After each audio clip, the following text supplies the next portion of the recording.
자, 첫 주에 원래는 강의 소개랑 러시아 문학의 특수성을 개관한다라는 거였는데요. 제가 말씀드렸듯이 이번에 작품을 좀 많이 넣어가지고 부지런하게 떼려고 부수기를 첫 주에 올렸습니다. 그래서 여러분 지금 ETL에 들어가 보시면 이만큼 올라가 있을 것입니다.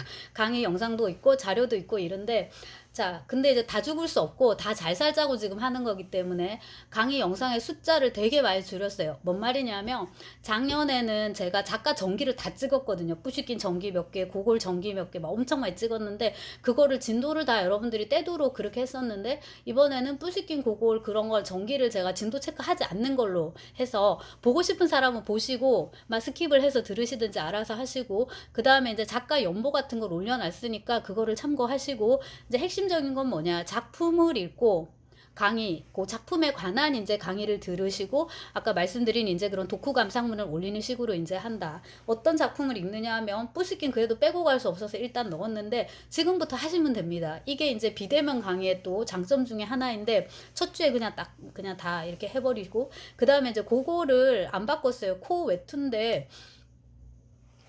이것도 코 외투, 뭐 코 초상화, 뭐 코 광인일기, 외투 광인일기 다 많이 바꾸고, 그때 바꿀 때마다 또 논문 한 번씩 쓰고 해가지고 저는 이미 이제 그거를 더 연구하진 않을 거거든요. 그래서 이제 요런 정보는 제가 올려놓은 참고 자료를 통해서 여러분들이 접할 수 있고, 강의 영상도 제가 다 찍어놨어요. 그래서 그거에게 관심이 가시는 분은 나중에 이제 보고서 내지는 시험 준비를 하실 때 그 부분 집중적으로 들으실 수 있게끔 제가 링크는 해놓을게요. 하지만 진도는 코 하나, 외투 하나 뭐 요 정도, 뭐 말년의 고골이나 요 정도 해서 여러분들의 수업 부담이 너무 크지 않도록 하는 선에서 제가 이제 올리도록 하겠습니다. 근데 진도를 체크하라고 돼 있는 거는 반드시 진도를 체크를 하시고요. 그다음에 이제 이번 학기에 새로 들어간 게 뚜르게네프의 아버지와 아들인데, 이곳은 이제 지난 학기 이제 20명 넘었거든요. 그래서 이제 여러분한테 제가 좀 의견을 달라고 시험지에다가 이제 얘기를 했죠. 이제 점수 그냥 쓰기만 하면 점수를 주는 걸로 해서 어떤 작품들을 조금 더 했으면 좋겠냐라는 식으로 러시아 문학 중에. 근데 그래도 많이 언급하신 게 뚜르게네프여서,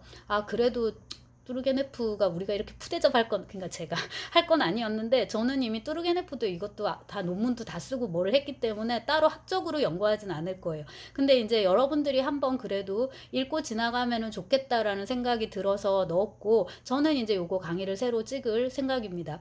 뚜르게네프는 그 초반에 우리 그 20세기 초반에 지식인들이 많이 읽었었죠. 그 다음에 이제 중단편 같은 거 서정적이고 아름다운 이제 그런 작품들이 많은데, 그 주수에 강의 찍을 때 제가 다시 한번 쭉 읽어보고, 그 다음에 이제 강의도 또 찍고, 또 줌에서 여러분들은 또 어떻게 읽었는지 의견도 교환하고 그렇게 하도록 하겠습니다. 그 다음에 이제 이 수업의 백미이자 어쩌면은 서울대 노노문학과가 개설된 존재 이유라고 할 수도 있을 것 같은데, 도스옙스키하고 톨스토이입니다. 도톨인데요. 네. 자, 도스옙스키는 까라마조프와 형제들이 읽어왔습니다. 너무 많이 읽었고요. 곳곳에서 까라마조프에서 해서 제가 떠들고 있습니다. 심지어 2월 말에도 이제 고등학생들을 상대로 줌으로, 예, 그 도스옙스키, 뭐 죄와벌, 까라마조프 이런 걸 떠들게, 그거에 대해서 얘기를 하게 되는데, 얘기하면 할수록 저는 도스옙스키가 너무 좋아요, 여러분. 네. 요즘 이제 도스옙스키가 좋은 가장 큰 이유는 뭐냐면, 인간은 되게 나약하고 악덕한데, 이것도 이제 까라바조프에 나오는 표현인데, 도스옙스키는 이 인간의 나약함과 악덕함을 결코 비난하지 않아요, 톨스토이처럼. 그러니까 자기도 그런 게 있기 때문일 거고, 그거를 이제 같이 껴안고 이제 가는 거고, 그거를 소설적으로 이렇게 써내기가 쉽지 않은데 그 부분에서는 진짜 일가를 이뤘다는 생각이 들고요. 그 다음에 이제 도스옙스키 그 부분, 뭐 다른 것도 많지만 그 부분에서도, 그 다음에 이제 도스옙스키가 가장 아름다운 어떤 인간의 원형 모델로 생각한 게 그리스도인데, 사실은 그 그리스도조차도 이런 식의 나약함이라든지 악덕함이라든지 어떤 인간적인 것으로부터 결코 멀리 떨어져 있지 않아요. 그러니까 이게 그 백치라는 장편 소설에 상대적으로 조금 빠지지만 이제 잘 표현되어 있죠. 표현하려고 했었죠. 그래서 이런 거를 이제 도스옙스키 수업하면서 할 텐데, 이러저러한 여러 주제들, 인물들의 형상, 그다음에 여러 문제점들 뭐 재판이라든지 뭐 아까 제가 말씀드린 악덕감 그러니까 죄와벌이라든지 어떻게 구원할 것인가 신 뭐 불멸 이런 주제들을 다각도로 심도 깊게 얘기하기에 가장 좋은 텍스트는 물론 까라바조 부하 형제들입니다. 근데 너무 많이 했기 때문에 그다음에 제가 죄와벌 읽은 지 조금 된 것 같아서 번역이 나온 게 2012년도인가 그런데 제가 번역했는데요. 그 이후로 제대로 읽은 적이 없는 것 같아서 이참에 한번 이제 읽어보고 싶고 그 다음에 이제 아카이브를 만드는 차원에서 강의도 한번 찍어보고 싶고 해서 제아벌로 바꿨습니다. 그래서 여러분은 조금 더 쉽게 읽을 수 있을 거예요. 왜냐하면 까라마조프는 총 3권이고 제아벌은 2권. 그래서 도스옙스키 소설 그러니까 장편 중에서는 지하로부터의 숲이 이런 거 빼고 장편 중에서는 가장 심플한 작품이라고 할 수 있습니다. 짧은데 그래도 도스옙스키의 정수가 다 들어가 있는 죄압을 읽으시고요. 그 다음에 제가 톨스토이도 바꿨습니다. 톨스토이도 너무 오랫동안 안나 까레니나 그것만 또 계속 해온 거예요. 그것도 논문 쓰고 책 쓰고 이미 다 하고 그래서 이제 이번에 또 딴 걸로 바꿔보자. 전쟁과 평화로 바꿀까라는 생각을 안 한 건 아닌데 제가 그것도 톨스토이 집중 강좌에서 몇 번에 걸쳐 읽어봤는데 진짜 열애아홉 저만 읽어요. 그래서 저는 안 입을 수가 없잖아요. 돈을 받고 하는 강좌인데. 특히 여러분들이 안 읽기 때문에.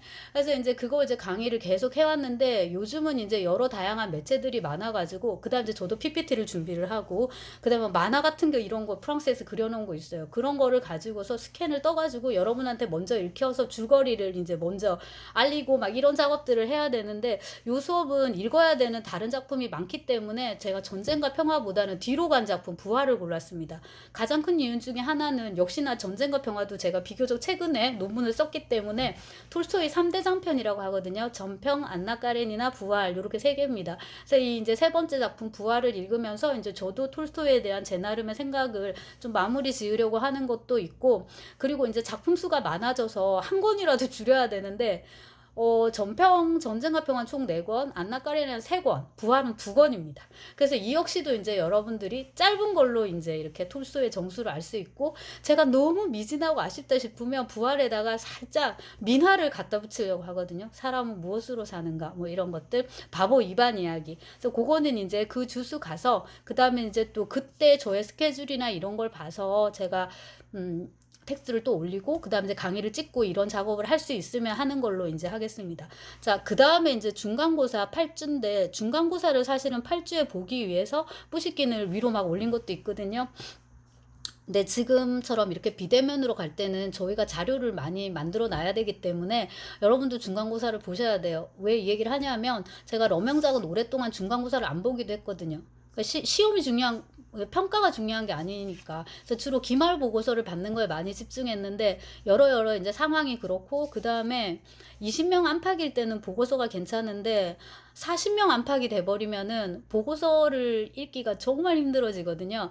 그래서 또한 상대평가로 가게 되면 채점을 그러니까 시험을 꼭 봐야 되기 때문에 그렇습니다. 그리고 이제 이번에 계속 이렇게 비대면으로 가게 되면은 저희는 객관식 시험을 보지 않기 때문에 아마 만나지 않고 그냥 과제를 올리는 걸로 이렇게 이제 하겠습니다. 그 다음에 이제 구체적으로 문제를 어떻게 낼지는 제가 이제 그때 가서 고민을 할 건데 문제는 당연히 사전에 공지하고요. 그 다음에 이제 올린 다음에 거기다 여러분들이 채워가지고 다시 ETL에 탑재하는 걸로 그런 식으로 진행해 왔는데 그 방식이 지금 이 코로나 지금 창궐기에는 나쁘지 않았던 것 같고 그 다음에 이제 요거 하고 나면은 좀 날이 더워질 때 최홉을 이제 읽을 겁니다. 최홉은 항상 단편하고 희곡을 같이 해왔는데 이번 학기에도 그렇게 할 거고요. 근데 여러분들이 희곡 읽기를 좀 버거워하셨던 것 같아요.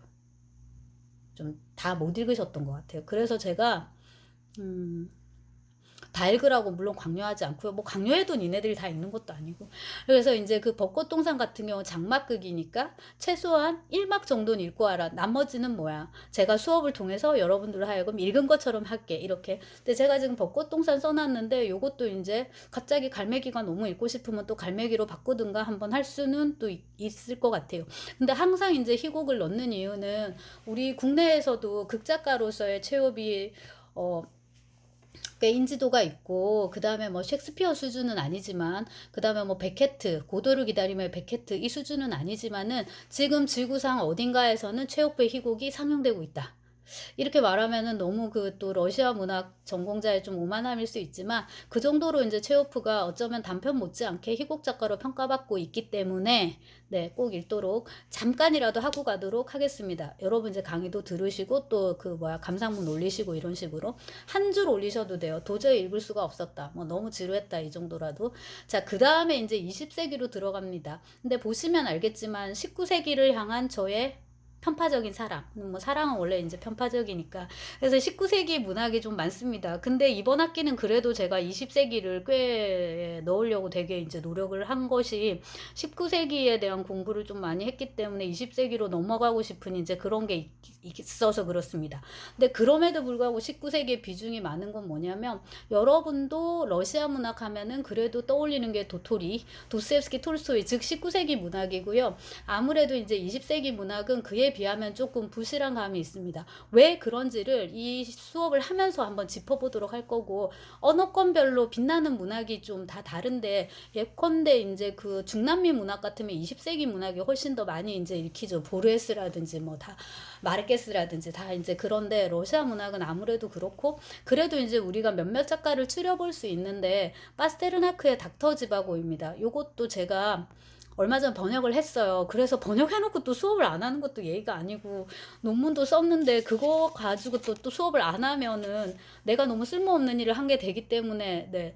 올리긴 했는데 솔직히 말하자면 너무 두껍고 일 주일에 다룰 수 있는 작품은 아니에요. 그래서 이것도 여러분들이 완독을 하시기보다는 이런 작품이 있다라는 걸 맛을 보시고 '아 이건 좀 내 취향에 맞을 것 같아.'라는 생각이 드시면 일반 학기 같으면 인제 제가 기말보고서 이렇게 말을 할 텐데 지금 같은 이 코로나 시기에는 여러분들이 답안을 파스테르나크로 골라서 인제 쓰시면 돼요. 그리고 답안 쓸 때 작품을 좀 더 밀도 있게 이제 읽으셔도 되거든요. 그렇고 그다음에 인제 12주를 보시면은 제가 13주랑 묶어 가지고 주제를 문학과 정치라고 썼는데 여기로 가면 진짜 인제 그 스탈린 치하의 그 러시아이기 때문에 문학하고 정치가 뗄래야 뗄 수 없는 인제 그런 관계가 됩니다. 그래서 불가코프랑 솔제니친을 읽는데 요것도 제가 다 인제 요 강의하면서 작년에 다 논문을 쓰고 해서 여러분들한테는 쪼끔 강의하기 쉽게 지금 다 정리가 돼 있습니다. 그래서 자료도 다 올리고 불가코프는 짧아요. 짧은데 네 짧아서 그래도 여러분들이 좀 읽어 오셨어요, 지난 학기에. 그 줌 할 때 얘기도 재밌게 많이 했고 답안을 받아 보니까 저의 기대하고는 달리 꽤 많이 쓰셨더라고요. 그래서 이번 학기에 제가 불가코프를 빼지 않고 다시 넣었거든요. 그다음에 이제 솔제니치는 뭐 제가 굳이 말 안 해도 여러분들이 읽으실 겁니다. 그리고 이거는 시쳇말로 가성비가 굉장히 높은 작품이에요. 니네들이 스탈린치하의 현실을 알고 싶으면은 소련 현실을 알고 싶으면은 솔제니친을 읽어봐. 어떤 작품이 좋아? 수용소 운동. 이렇게 길어서 읽을 수가 없습니다. 아 그래? 그러면 이반 데니소비치의 하루를 읽어봐. 막 그 이반 데니소비치의 하루에서 이틀 사흘 날짜를 더 보태고 이반 데니소비치에서 뭐 미하일 세르게이 뭐 세면 뭐를 또 갖다 붙이면은 그게 수용소 군도예요. 그러니까는 가성비 되게 높은 작품이라 여러분들 쉽게 읽을 수가 있을 거고 뭐 재밌는 답안도 기대해 보겠습니다. 그다음에 인제 저는 개인적으로 14주인데 나보코프를 제가 바꿨어요. 그러니까 지금 오랫동안 절망을 해 왔는데 왜냐하면 이제 절망이 그 러시아어로 쓴 작품이거든요. 그러니까 무슨 말이냐면 나보코프가 처음에 한국에 소개될 때는 러시아 출신의 혹은 러시아에서 망명한 미국 작가 즉 영어로 썼단 말이에요. 이렇게 해 가지고 롤리타를 비롯하여 창백한 불꽃 뭐 세바스찬 나이세 뭐 리얼 라이프 이런 것들이 영문학자들에 의해서 국내에 소개됐습니다. 근데 이제 어느 지점부터 그 나보코프가 미국으로 망명한 러시아 작가 이렇게 되고 그렇게 소개가 되고 그다음에 나보코프의 러시아어 작품이 국내에 번역이 되기 시작했는데 서울대에 논문과가 생긴 게 84년이고요. 고려대에는 그 전에 10년 전에 74년도에 생겼고 외국어대는 좀 더 빨리 생겼습니다. 그래서 이제 대학에서 러시아어, 러시아 문학을 공부한 인력들이 이른바 필드로 나가서 번역을 하기 시작하는 거예요. 그래서 지금 그 나보코프 문학의 번역 수준 나쁘지 않고 그다음에 제가 처음에 읽은 그 롤리타는 굉장히 좀 완전 마이너 출판사고 그다음에 이제 민음사였는데 그것도 이제 절판이 되고 지금 나와 있는 건 문학동네입니다. 문학동네에서 다른 작품도 다 가져갔어요. 그래서 책을 되게 예쁘게 만들어 놨는데 롤리타도 지금 그렇습니다. 그래서 오랫동안 롤리타를 안 읽었기 때문에 또 이번에 이제 읽고 싶은 그런 욕심도 있고 해서 넣어봤습니다. 여러분도 재밌게 읽으시면 이제 좋겠고요. 기말고사도 아마 중간고사하고 비슷하게 보지 않을까 싶습니다. 요거 여러분 여러분 들으시고요. 이제 그 질문 같은 거 체크해 놨다가 수요일 날 줌 시간에 좀 질문도 주시고 의견도 주시고 하면 좋겠습니다. 감사합니다.